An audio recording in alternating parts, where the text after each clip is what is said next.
So fats are actually good for you. And what we're going to show you right now is a couple ways on how to eat fats and actually lose weight and live a healthier lifestyle. There's a big misconception that people think, when they have to lose weight, they have to take all fat out of their diet. Or on top of that, you'll see things at the store that say fat-free, and they think they're healthier. So, if you want to lose weight, you still need to be eating fats, but it's all about the type of fats you eat and how you eat them. And also, the biggest key is also sticking to our 3 meals, 3 snack daily intake and following that rule as well.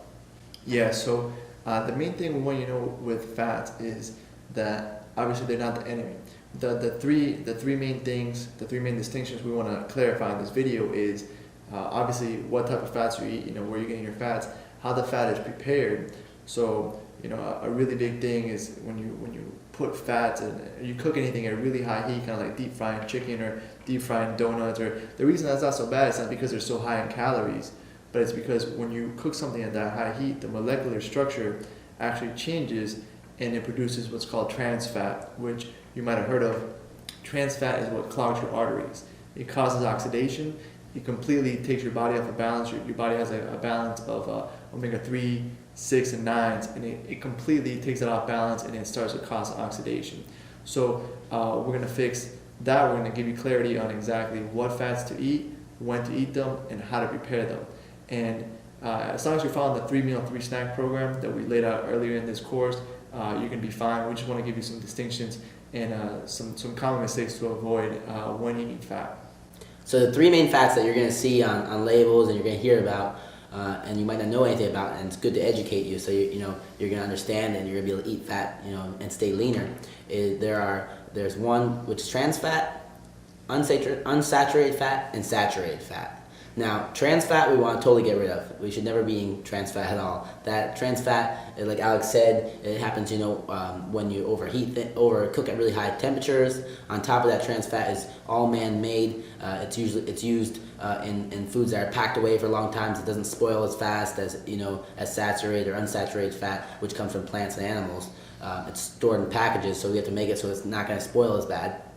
So trans fat we want to stay away from. Whenever you see trans fat in a label, you want to stay away from that food. A common thing that's associated with trans fat is hydrogenated. That's a weird word for me to say. Hydrogenated, whenever you see that, it's associated with trans fat. And a quick note on trans fat, there's actually loopholes in the labels where if something has less than 0.5 grams of trans fat per serving, they don't have to put it on the label.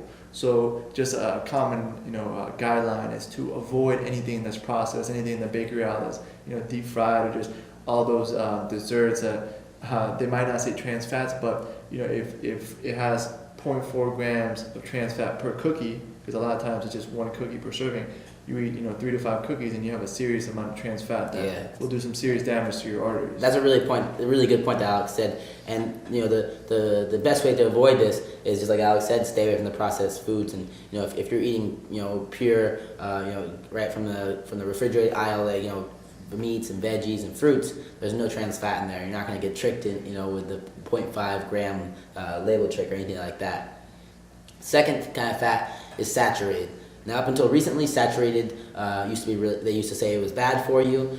Saturated comes from saturated comes from animals, usually from your animal meat and things like coconut oil as well. Saturated fat is really good for you. It's really good for your brain, your skin, a bunch of different areas, and you need to eat that, and that's one of the things you need to include in your diet.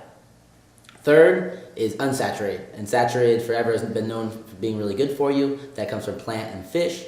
You get it from things like salmon, olive oil, all different kinds of things like that. Nuts, avocado as well. Nuts, avocado, all those things you get unsaturated fat from. And those two kinds of fats, the saturated and unsaturated, are really good for you. And those are the kind of fats you need to include in your diet. And it's going to help keep you fit, keep you lean, and keep your body functioning at a high rate.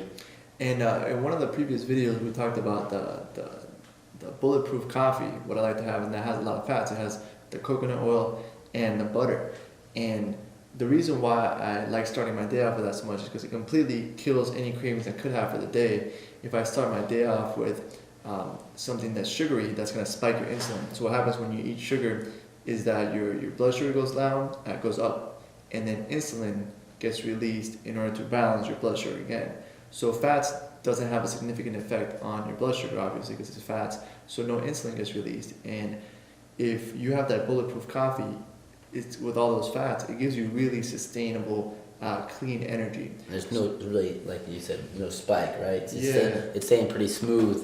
You know, it gets your blood, like Alex said, gets it up, but you stay smooth with it, so you know you never see like a crazy drop in your blood sugar, and that's the crazy drop is what makes you crave again or crave whatever you ate, because you know you go up and then you have a down and you want to get back up again. Yeah, so the fats really give you a sustainable, clean, smooth energy.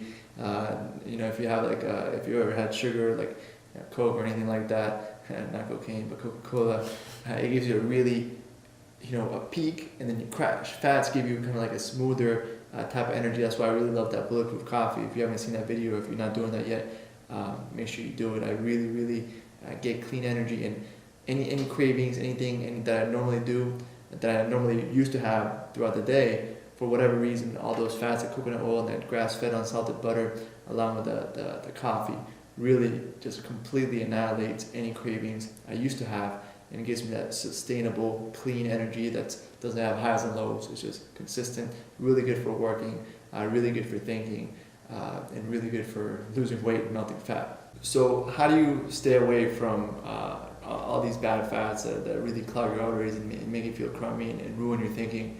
The easiest way is just eat foods that have the least amount of ingredients possible. Anything unprocessed, whether it's fruit, whether it's whatever it is, make sure it only has one ingredient.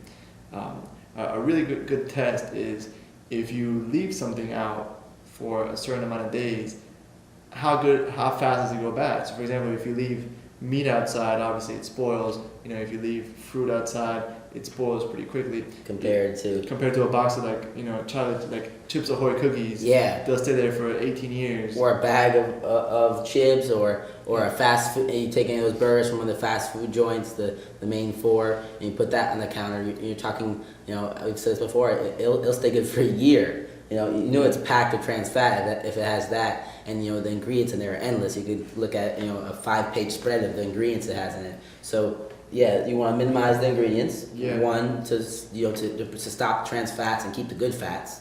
2, I would say maybe doesn't go bad as fast. Doesn't go bad as fast. So if you can put it in the fridge, it goes bad in a couple days, or you can put it on the counter, it goes bad in a couple days. It has less. It doesn't have any trans fat in there, or it has good fats or saturated, unsaturated fats that are going to spoil quickly. Yeah, the reason they put those trans fats in there and why they put all those hydrogenated oils is because it gives it a longer shelf life, right? They're just trying to increase profits, not necessarily to increase your health, right? So anything that's boxed, anything that really has, that's in a box, even if it says 0 trans fat, remember there's loopholes and there's a lot of greed and scams going on in the food industry where they don't have to say what's exactly in the food. And even something that says natural flavors is one of the ingredients.